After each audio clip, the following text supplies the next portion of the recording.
What does it take to join NATO? For Ukraine, 30,000 martyrs and counting, but for Sweden, just a big check. So much for shared values and democracy.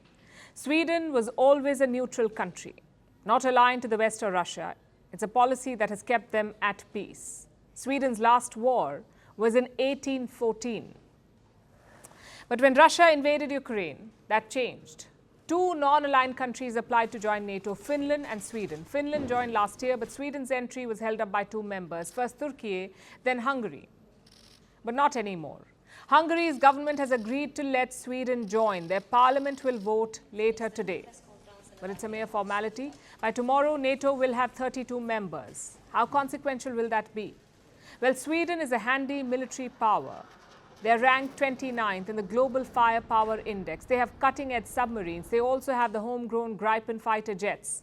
So Sweden can fortify NATO's Baltic flanks. That's the military angle. And politically, it's a setback to Vladimir Putin.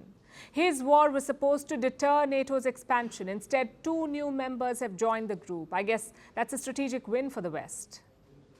But we have two questions to ask. Number one, what is the cost of this NATO expansion? Not the financial cost, the political cost. And number two, why does NATO need more members? Let's look at the cost first. Turkey was the first roadblock to NATO expansion. They said Finland could not join. Why? Because they shielded Kurdish dissidents. Now, the Kurds are an ethnic group in Turkey. They are political rivals of President Erdogan, so he played hardball. He got Finland to lift the arms embargo on Turkey. He also got them to loosen extradition rules.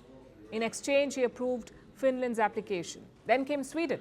This time, Erdogan upped his demands. He wanted the US to give him fighter jets, specifically the F-16s. Again, Washington caved. Once Erdogan approved Sweden's bid, the White House agreed to sell F-16s to Turkey. Which brings us to Hungary. What is Prime Minister Viktor Orbán getting? A massive defense deal. I have talked to the Swedish PM several times, and today we will close this process. We will finalize all pending issues and we will sign a defense industry deal, a serious one considering Hungary's size. And we will also lay down some decisions or goals about military cooperation. 4 Gripen jets are on the table. Reports say Hungary will buy them from Sweden. Now, I don't know about you, but that sounds like a barter or maybe even a bribe. Sweden sells fighter jets to Hungary. In return, they get NATO approval. Doesn't sound very responsible or fair, does it? Well, that's NATO for you. They keep talking about shared values and democracy, but in practice, it's all about poking Russia. Just look at all the compromises that they've made. Tweaked their national laws, put Kurdish dissidents at risk of extradition, and then sold weapons. This is not how an alliance organically expands. This is a strategic poke. So to answer the first question, the cost of NATO's expansion is its own self-proclaimed values. Now to the second question. Why does NATO need more members? Same answer, to poke Russia. Before 2021, NATO was almost asleep. French President Macron called it brain dead. But the Ukraine war jolted it back to life. Suddenly, NATO was back in action. Having said that, this is not the NATO of the 20th century. This is a divided and weak NATO. Just look at what's happening in the US. Donald Trump doesn't care about this alliance. He said he would encourage Putin to attack NATO members. Same with Turkey and Hungary. They don't care about NATO's strategic objectives. They're looking for the next deal, maybe a fighter jet or killer drones. So NATO's relevance has to be questioned again. What ties this alliance together? Will they actually defend each other if attacked? And most importantly, who's the villain here?